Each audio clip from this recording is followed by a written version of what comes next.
Assalamualaikum warahmatullahi wabarakatuh. Bersama lagi dengan Cikgu Wan untuk kita ulang kaji hari ini tentang penulisan bahagian B iaitu ulasan.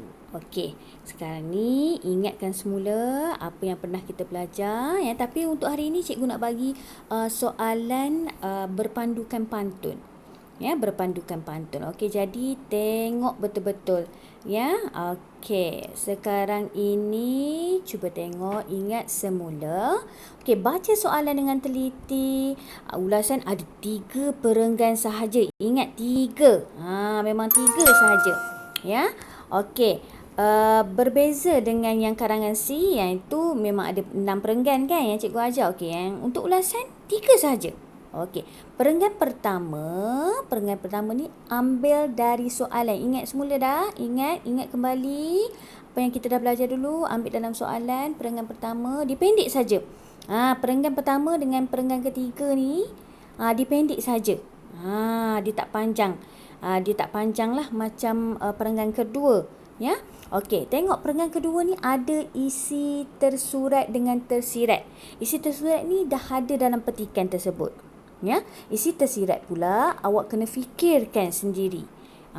Ya, isi tersirat ni penting sebab untuk awak nak dapat markah lebih lah. Ya, kurang-kurangnya ada 1 isi tersirat pun dah cukup dah. Ya, tapi kalau ada setiap isi tersurat itu ada tersirat, ada isi tersirat lagi bagus. Ya, sekurang-kurangnya 1. Ingat. Ya, okey. Untuk perenggan kedua, awak boleh guna penanda wacana. Ni penanda wacana ni, yang sini asda. Semua kena ingat semula ya. Awak dah ingat. Ya, awak ingat bila cikgu ingatkan kembali ni. Tapi kadang-kadang awak lupa, ya. Okey, asda antaranya, seterusnya, selain itu, di samping itu, akhir sekali. Okey, yang ini pula kata ganti nama diri dengan kata bantu ni. Jika sesuai dengan soalan tersebut awak nak gunakan, boleh guna. Boleh guna untuk sedapkan lagi lah ayat awak. Ya, untuk sedapkan lagi. Okay, kata bantu tu kata formula dia PPHHM. Awak ingat lagi ya? Dia punya, ingat tak? Dia punya formula tu. Perlulah, patutlah, haruslah, hendaklah, mestilah. Ya, kita gunalah kata ganti nama diri tu kita lah. Ya. Okey. Sekarang ni perenggan yang ketiga ialah kesimpulannya. Perenggan ketiga kesimpulannya, yang mana kesimpulannya pun yang perenggan ketiga ni pun pendek je macam perenggan yang pertama. Pendek je sebab kita nak kaitkan saja dengan ulasan tu. Kalau kita buat pantun lah. Kalau kita buat sajak.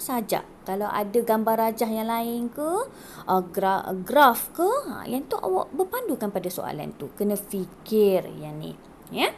Okey, kita terus kepada untuk hari ini cikgu memang nak fokus kepada soalan berpandukan pantun. Okey, pantun kita tengok. Kalau untuk pantun, yang pantun kat bawah ni macam yang ni. Okey, kita kena guna ayat sendiri untuk terangkan maksud dia. Ya. Untuk soalan berpandukan pantun, lihat kepada maksudnya, bukan pembayang. Maksud dia yang mana? Yang ni, yang cikgu dah tanda dah tu. Dah gariskan tu. Dengan warna gold ni sebenarnya ya cikgu. Yang ni pembayang. Tapi kita tengok kepada maksud dia. Maksud dia ni. Okey. Tengok kepada maksud. Okey. Contohnya ya. Okey, yang macam cikgu buat antaranya kita perlulah ni. Yang tu kita guna formula tu kan. Okay, kan jadi sedap kan ayat tu kan. Antaranya kita perlulah menjadi cuba tengok semula. Okey, antaranya kita perlulah menjadi seorang yang tidak malu untuk bertanya dan bersedia menerima tunjuk ajar yang diberi.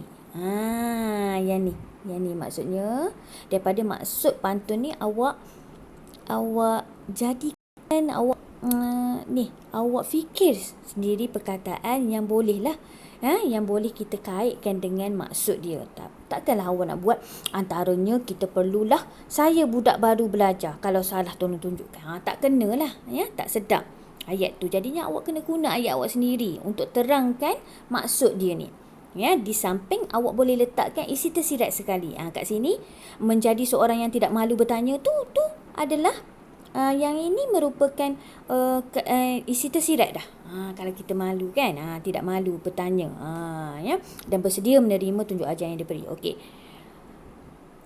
Habis bahagian ini untuk cikgu bagi contoh. Okey, sekarang ni cikgu nak tunjukkan pula contoh soalan, ya, soalan. Okey, soalan yang ni merupakan dia punya ni contoh jawapan. Okey, ni soalan dia. Okey, cuba tengok betul-betul soalan ni soalan dia. Okey, ni berpandukan, ini cikgu bulat ni pantun, ya, ada 3, 1, 2, 3. Okey, ni soalan dia. Okey, ni soalan dia. Yang ni penting sebab awak nak buat mula-mula sekali kan perenggan yang pertama. Okey, cuba tengok, nampak tak ni? Petikan di bawah merupakan pantun. Tak nampak, ya? Merupakan pantun nasihat. Yang ni. Okey, yang ni. Okey, yang ni. Okey, jadinya yang itulah yang penting dia tulis ulasan ni macam biasalah, ya, panjang ulasan antara 50 80 patah perkataan. Ingat, tak payah tulis ni. Ada orang dia rajin sangat lepas dia siap tulis ulasan tu dia pergi kira. Pergi kira pula. Tak payah nak rajin, ya. Okey, jadinya cikgu pun boleh tahu juga awak tu cukup ke tak awak punya ulasan. Okey, jadinya yang ini penting, cikgu write dah tu, ya. Okey. Cuba tengok soalan dia punya pantun. Okey, tengok. Yang ni tadi cikgu bagi contoh dah kan, perenggan rangkap pertama tadi. Saya budak baru belajar, kalau salah tolong tunjukkan. Okey, cikgu dah bagi tahu dah tadi jawapan dia kan. Okey, ni pula, mari ikut resminya padi makin berisi makin merendah. Tin yang kosong jangan diikuti, bisingnya lebih tiada faedah. Tin kosong ni maksudnya orang yang cakap banyak aja. Dia pandai bercakap je kerja, tapi sebenarnya dia tak ada ilmu. Dia bercakap tu tanpa ilmu. Memang bukan orang kata tak berfaedah lah kan benda tu. Dia hanya bercakap banyak bercakap saja. Tapi dia tak ada ilmu. Kita sepatutnya biarlah kita diam-diam ubi berisi kan. Maksudnya kita ni senyap je, tapi sebenarnya kita banyak ilmu. Ya. Okey. Ni pula, bila ilmu penuh di dada, yang ketiga ni. Bila ilmu penuh di dada, jadilah orang mudah berbicara. Sombong dan angkuh bukanlah budaya orang yang bongkak, tiada yang suka. Kat sini orang yang bersikap sombong dan angkuh ni dia meninggi diri lah. Aku seorang yang kaya, dia action sikit. Tak boleh lah orang yang bongkak ni, ya. Orang sombong lah, ya. Siapa? Tak ada orang yang suka kalau orang yang bersikap sombong tersebut. Okey, kita tengok kepada soalan. Ni soalan kan? Okey, kita tengok kepada contoh jawapan yang cikgu dah tulis tadi, ya. Yang ni. Okey, tengok pada yang pertama ni. Ni perenggan pertama cikgu kata, ingat. Perenggan mana-mana kita nak mula karangan ataupun ulasan, dia mesti ni rapat ke sini dulu. Ni rapat tepi ni kan. Dia tak boleh jarak satu jari macam perenggan kedua dengan ketiga ni. Ya, kena ingat tu, ya. Okey. Jadinya petikan tersebut. Ingat tak? Tersebut ni dulu kan cikgu kata dalam soalan tu dia buat. Cuba tengok. Nanti. Okey. Cuba tengok yang tadi kan. Ni petikan ni di bawah. Di bawah dia buat. Kita tukarkan di bawah ni kepada di tersebut. Ya, tersebut. Yang ni tersebut. Tiap-tiap mana soalan pun. Ya, petikan tersebut merupakan pantun nasihat. Terdapat 3 rangkap pantun nasihat. Ni cikgu tambahlah sikit, ya. Okey, kalau awak sampai kat sini pun cikgu boleh terima juga. Tapi ni kita nak nampak banyak sikit lah, ya. Sampai 2 baris tu. Terdapat 3 rangkap pantun nasihat. Okey. Terus kepada perenggan yang kedua. Antaranya, kita perlulah menjadi seorang yang tidak malu untuk bertanya dan bersedia menerima tunjuk ajar yang diberi. Okey, sampai kat sini kan? Kan tadi kan yang kita bincang tadi, yang cikgu bagi contoh tadi. Okey, terus kepada walaupun kata, cikgu kenapa mula dengan selain itu?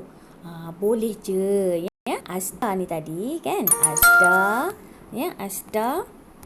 Mana pula? Okey.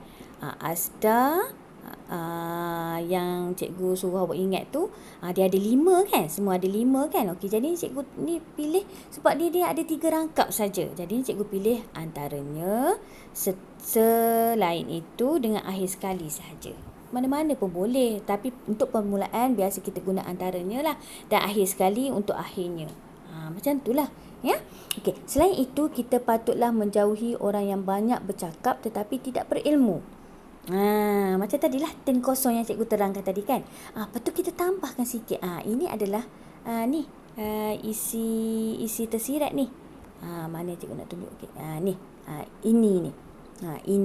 Ini kerana apabila kita mempunyai ilmu, kita akan menjadi lebih yakin. Ni isi tersirat. Kurang-kurangnya ada 1 kan. Tadi dah, yang pertama tadi dah ada dah ni.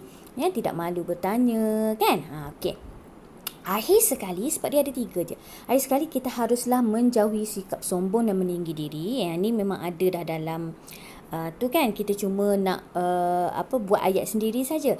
Kita mestilah mengamalkan daripada sini. Kita mestilah mengamalkan sikap merendah diri supaya akan lebih dihormati orang lain. Yang ni isi tersirat ni kita kaitkan dengan yang isi tersurat yang dah ada dalam tu kan, yang maksud dalam pantun tu kan. Okey. Kesimpulannya, yang ni kita fikir.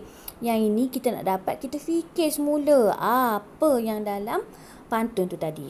Yang kita buat macam last dah lah ya, kesimpulan dia. Kesimpulannya apa? Kita hendaklah menjadi seorang yang baik budi pekertinya agar disayangi dan dihormati oleh orang yang berada di samping kita. Ya, atau awak kata cikgu panjang sangat lah. Okey, kesimpulannya kita hendaklah menjadi seorang yang baik budi pekertinya agar disayangi oleh orang lain. Boleh cikgu terima, asalkan logik dan berkaitan dengan ulasan yang kita nak petikan. Petikan ataupun yang pantun ni, berkaitan dengan pantun ni. Ya, cikgu boleh terima. Okey, ini adalah contoh sahaja. Yang ni ya, contoh sahaja. Jadinya cikgu harap sangat awak dapat buat yang terbaik ya. Mana tahu ada keluar soalan ni kan. Dan awak boleh jawab dengan mudah lah ya. Okey, selamat menjawab semua.